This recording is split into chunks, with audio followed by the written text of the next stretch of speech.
দেখা যায় যে তার চেহারার মধ্যে সিমটম দেখা যায়, মৃত্যুর লক্ষণ দেখা যায়।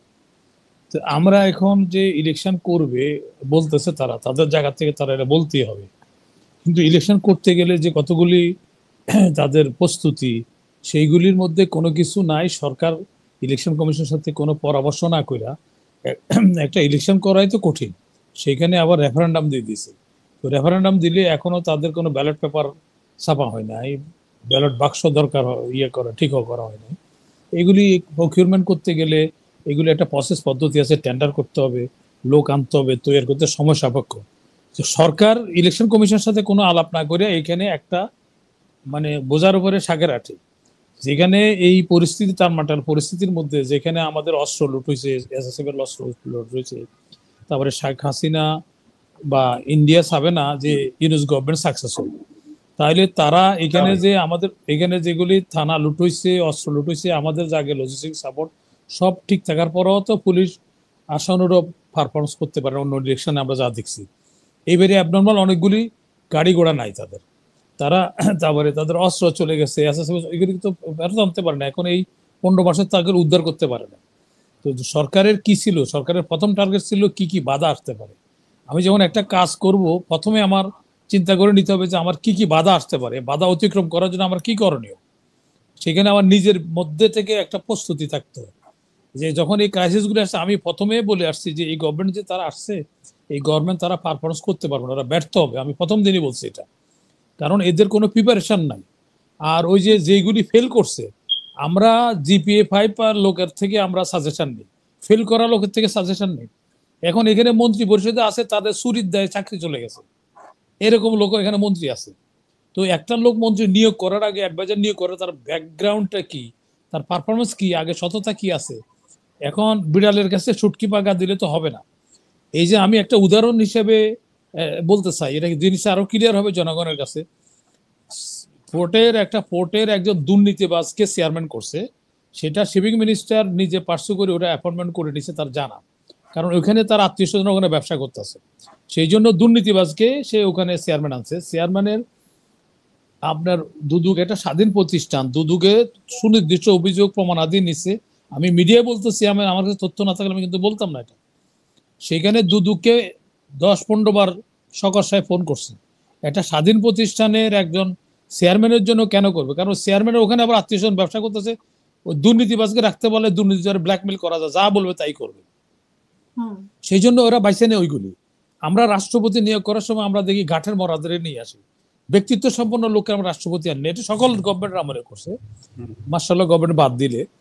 তারা ওইসব করে আনে কেন? বিএনপির মধ্যে অনেক উপযুক্ত লোক আছে, কিন্তু দেখো না তারা ওই ইয়ে নিয়ে আসে, আব্দুর রহমান বিশ্বাসের নিয়ে আসে। তারপরে আওয়ামী লীগ কারে কারে নিয়ে আসছে সেটা তো আমরা সবাই জানি।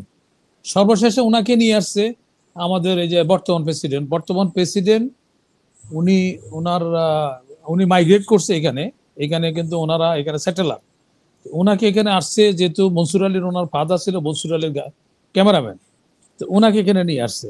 দেখেন উনি নিজে বলতেছে প্রধানমন্ত্রীকে আমি পাশে সালাম করতে চাচ্ছি, উনি আমার সালাম নিচ্ছে না, তখন আমি বুঝতে পারলাম এখন এই যে লোকটার একটুকু সেন্স নাই যে এইখানে করে হাসিনাকে যে তারে বানাইছে তারে কি মর্যাদা দিল আর নিজে কি মর্যাদা পেল।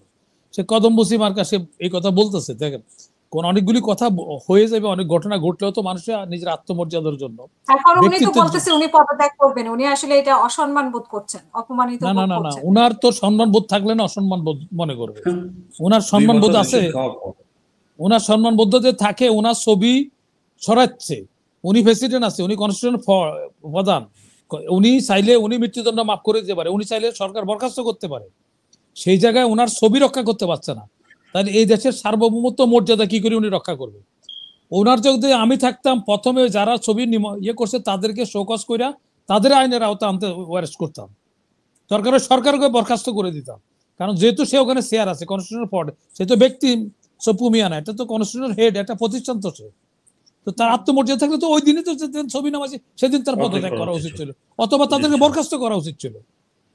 আমি একটা কথা উদাহরণ সূত্র কথা ওনার সাথে আমার ব্যক্তিগত সম্পর্ক ভালো, ওনার ওয়াইফের সাথে আমার ভালো, ওনার চেয়ে ওনার ওয়াইফের সাথে।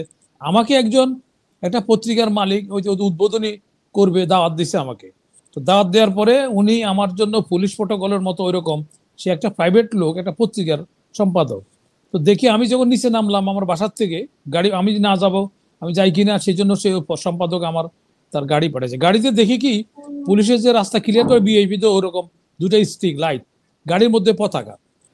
তো আমি দুনিয়ার সব অন্যায়ের বিরুদ্ধে আমি কথা বলছি। আমি চিন্তা করলাম এই গাড়িতে যখন আমাকে ছবি দেখবে লোকে বলবে যে তো আরেকটা বাটপা, আমি আমি আমি এটা অথরাইজ না, আমি গাড়ির পতাকা কি করে উঠবো? তখন আমি ড্রাইভারকে বললাম, ওর সাথে ইয়েও দিয়ে দিছে, সিকিউরিটি দিয়ে দিছে। আমি বললাম যে এই পতাকা নামাও, নাহলে আমি গাড়িতে উঠবো না। তখন সে ওই তার মালিককে ফোন করলো, কয় আমি একটা অথরাইজ। আমাকে ফোন করে মালিক বলতেছে, সম্পাদক বলে যে আমি তো অথরাইজ। আমি অথরাইজ, আপনি কোথা থেকে অথরাইজ? ফ্ল্যাগ রুলস আমার জানা আছে, এটা আপনি অন্যদেরকে কথা বললে হবে না। আমি তো মায়ের পেটাতে 18 মারা মুখস্থ করার লোক, আপনি আমাকে বলতেছেন আপনার অথরাইজেশন আছে? কিসের অথরাইজেশন আছে আপনার? আর অথরাইজেশন থাকলে আপনার জন্য আছে, আমার জন্য তো নাই। আমি তো গেস্ট, আপনার গাড়িতে আমি যাচ্ছি, তো আমি পতাকা ব্যবহার করবো কেন?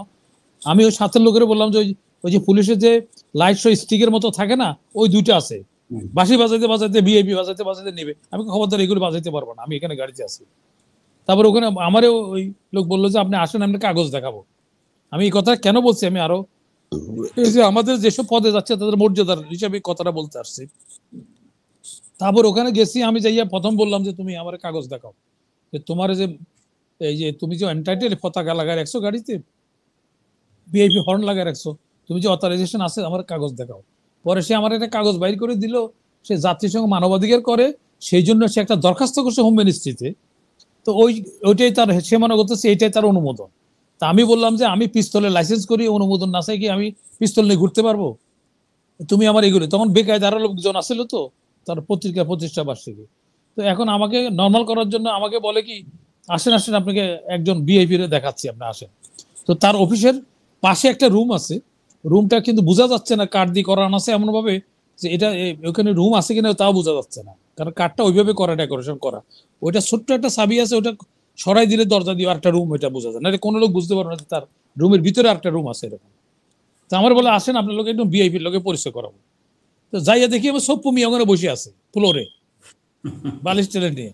তো আমার ওনার পরিচয় করেছে, আমি ওনার থেকে, আমি ওনার রেবেকাকে ভালো চিনি ওনার থেকে, আমি তো অন ইয়ারে বলতেছি উনি রাষ্ট্রপতি। তো ওনার লোক, আমি বললাম ওনার থেকে বেশি আমার আমি ওনার থেকে ওনার বউকে আমি ভালো চিনি, তাকেও তো চিনি, কারণ সে দুদকের চেয়ারম্যান গোলাম রহমান আমার মামা। তো উনি ওখানে কমিশনার, ওনার আন্ডারে চাকরি করছে। আমি তো জানি, অনেক ইতিহাসে জানি, আমার গোলাম রহমান সাহেব অনেক তথ্য দিচ্ছে, কি উনি কি কি কাজ করছে আমার আমার তো জানা আছে ওখানে।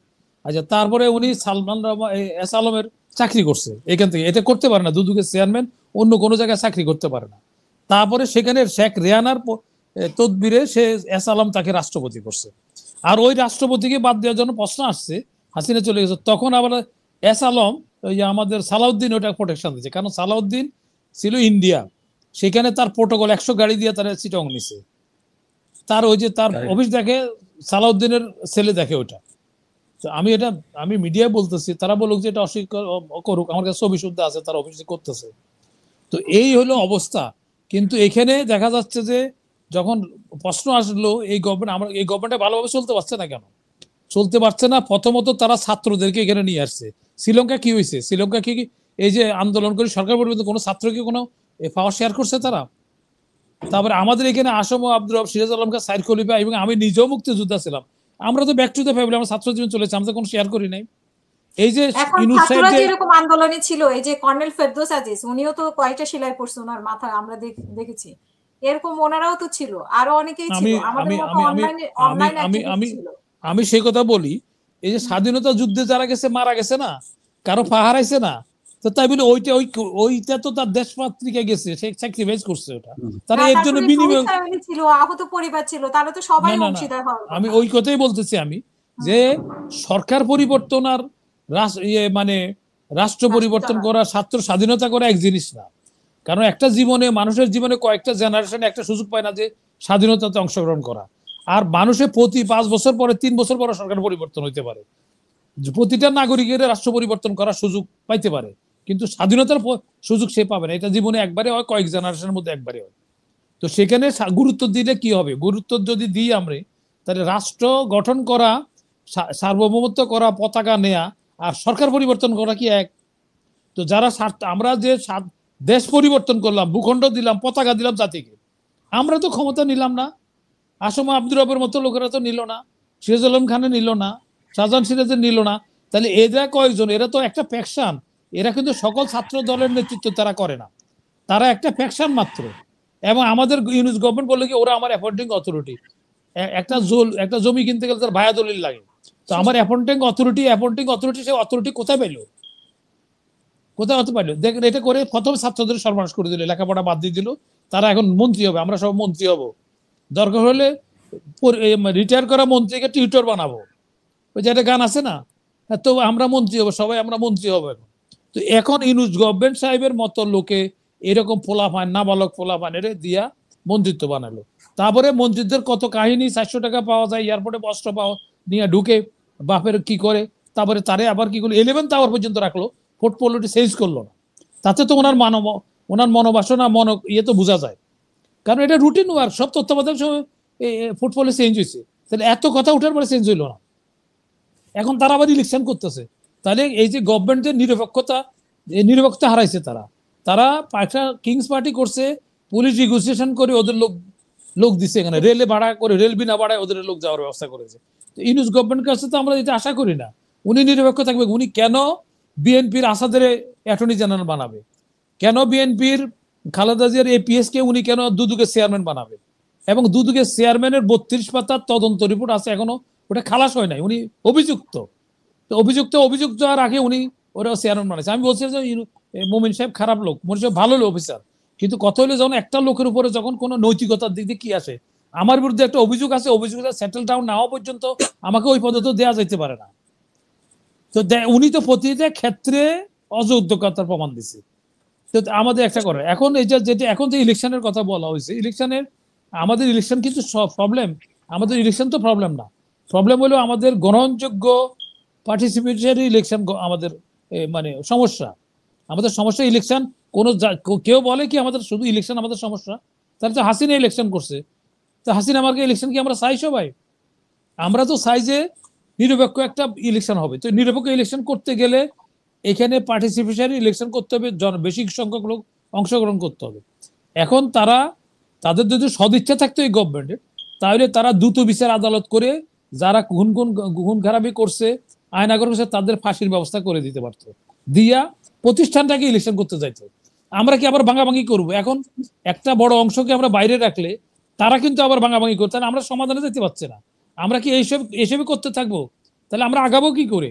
দেশে ডেভেলপমেন্ট করবো কি করে? দেশে উন্নতি করবো কিভাবে? আমরা তো ভাঙাভাঙির মধ্যে আছে, আবার ধর্মঘট করবে, আবার ওরা কদিন পরে তাদের হাতে টাকা আছে, তারপরে শক্তি সঞ্চয় করবে, তাদের ভারত পুরা সাপোর্ট দিবে। তো এত কিছু করার পরে আমাদের এই যে ইমেচিউর কাজকর্মটা করা হচ্ছে, যারা দোষী, যে নির্দোষী, বিএনপির অনেক লোক আছে নির্দোষী, তারা তাদের কোনো পদ পায় না, তারা বাধাও দিছে, সীমিত আকারে বাধা দিছে, কিন্তু এখন তারাই তো আবার দোষারোপ করতেছে। এই যে বিডিআর হত্যা হইলো, বিডিআর এর অনেক অফিসার আছে বাধা দিছে, ওই যে ওদের ওয়াইফদেরকে খাওয়া এনে দিছে, সেও আসামি, এখন তারও বিচার হচ্ছে। কিন্তু সেগুলো দেখতে পাচ্ছে গোড়া গাধা এক কথা।